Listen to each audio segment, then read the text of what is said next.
This material is a transcript of an interview outlining a journalist's legal battle with a major media network over a controversial nickname, his views on the ongoing prime minister's trials, and a concluding warning about voter complacency. So, jumping right into the structure, the text opens with this fascinating 3 million shekel defamation lawsuit that ends in a zero-sum mediation. But then it just abruptly shifts to Benjamin Netanyahu testifying nearly 100 times in cases 1000 and 2000. Right. It's a massive jump. The transition from the personal legal battle over the network's moniker to the prime minister's corruption trials creates a jarring narrative pivot. Yeah, it really does. I mean, both subjects are super interesting, but reading that transition feels like watching a movie where the protagonist suddenly changes halfway through the film. Like, wait, whose story is this now? Settlement where 0 shekels were paid, but the nickname was dropped. Straight to the broader national trial. And it does this without explicitly drawing a thematic connection. Which makes it feel, a bit disjointed. Like 2 completely different interviews that were just stitched together. So how can we make this transition feel inevitable rather than just accidental? Well, as a suggestion, the author needs to use the concept of exhaustion by process, or like lawfare, as a thematic bridge that seamlessly connects the personal narrative to the national one. Oh, I like that. Exhaustion by process. Because otherwise, the reader just totally loses their emotional anchor. Yeah, they do. So for concrete examples, they should add a transitional thought directly linking the author's need to manage risks and rely on crowdfunding for their 10 open legal proceedings. 10 proceedings? Wow, that is just a huge amount to handle personally. It really is. And you take that specific mechanism and link it to the idea that the prime minister is facing a parallel strategy of attrition on a macro scale. Ah, so the weapon being used is the exact same, just on a different scale. That makes a lot of sense. Exactly. And it changes how you frame the upcoming testimonies, too. You have Mandelblit, Shai Nitzan, and Elsheikh on the schedule. Frame those not just as a schedule update, but as a broader counteroffensive in this shared legal war. That is so much stronger. It turns a passive list of names into a real battle plan. Right. It makes the narrative super active. Okay, so moving to our next point, let's look at how the adversary is actually portrayed here. The material characterizes the opposing media network as this incredibly wealthy, powerful, bullying body suffering from moral confusion. Yeah, they really hammer on the malice angle in the text. They do, but my pushback here is that, calling an opponent a bully is a bit of a standard media trope. Is there a risk that focusing solely on their cruelty makes the analysis feel a bit one-dimensional? Like, how do we elevate this critique? That is a great point. The characterization of the opposing media network relies too heavily on emotional assertions of malice rather than leveraging the strategic irony of their actions. Strategic irony. That is a really interesting way to phrase it. Because right now, the text just keeps saying they act out of vengeance and lack a heart. Right, and that's the core weakness. By simply stating the network is acting out of vengeance and lacks a heart, the material completely misses the opportunity to analyze the underlying institutional panic. Focusing solely on their cruelty weakens the analytical depth and makes the argument feel a bit expected. Yeah, I mean, anyone can call a massive corporation a bully. It actually inadvertently grants them a ton of power, making them seem big and terrifying.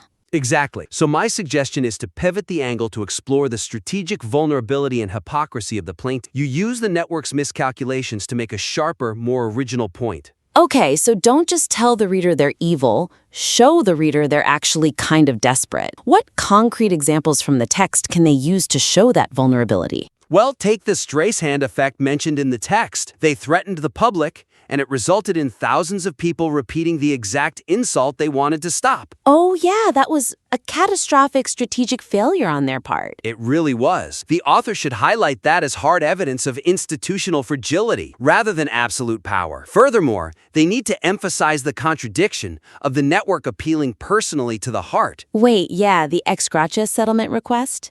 Basically asking for an off-the-record favor to drop the nickname for 0 shekels. Right. That portrays a powerful body desperately needing a quiet off-ramp. It totally undercuts the terrifying bully image. It really does. It's like the Wizard of Oz. pulling levers behind the curtain because a simple nickname is damaging their brand. And there's also the irony of who they target, right? Yes, exactly. Contrast this fragility with the irony of a network that supposedly champions free speech using intimidation tactics against everyday citizens. Like the text mentions an insurance agent from the north or a mechanic from the south. Suing a random mechanic over a social media post really exposes their hypocrisy. It does. And letting those facts do the heavy lifting makes the argument so much more sophisticated. Definitely.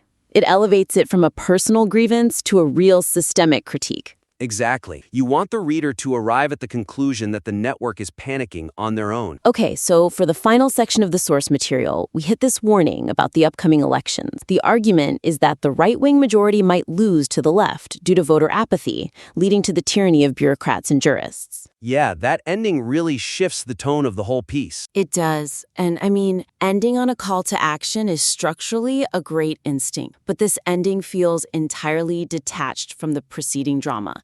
It's like writing a gripping mystery novel and ending it with a generic public service announcement. So how do we tie the ending back to the core premise? The concluding plea regarding voter complacency dilutes the high-stakes narrative built in the preceding sections by leaning on generic political talking points. It really does feel like a generic talking point. It just suddenly becomes the standard warning about the opposing side winning if people don't physically go to the polls. Right.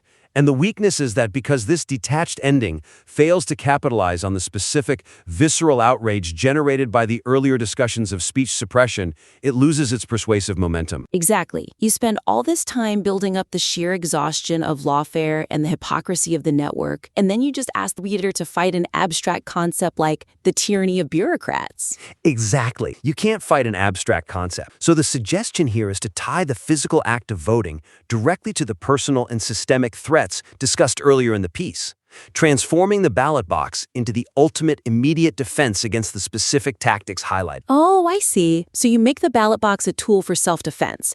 That makes it feel so much more real. It does. As a concrete example, they should reframe the final call to action to tell the audience that voting is exactly how they protect that mechanic from the South from being sued for a social media post. Wow, yeah. That closes the loop perfectly. You are connecting the civic duty of voting back to the exact vulnerability of the everyday citizen. Right. Connect the physical act of leaving the House to vote directly to dismantling the specific power structures of the jurists, the same ones who enable the multi-million shekel defamation lawsuits and the endless legal proceedings discussed at the start of the piece. That is brilliant. It addresses the micro and macro simultaneously, which is exactly what we wanted from the very beginning. So this has been an incredibly productive critique today. Yeah, the author has some fantastic raw materials here. It just needs some structural tightening to really maximize that impact. Absolutely. To recap our 3 actionable takeaways for the author: first, connect the personal lawsuits to the national trials via the theme of lawfare and exhaustion by process. Second, elevate the media network critique by highlighting their institutional panic and irony rather than just calling them bullies. Right, show their desperation in strategic failures. Exactly. And finally, tie that final call to action directly to protecting everyday citizens from legal harassment. We really encourage you to implement these structural and thematic changes. And please submit your revised work back to us for further review so we can see how it evolves.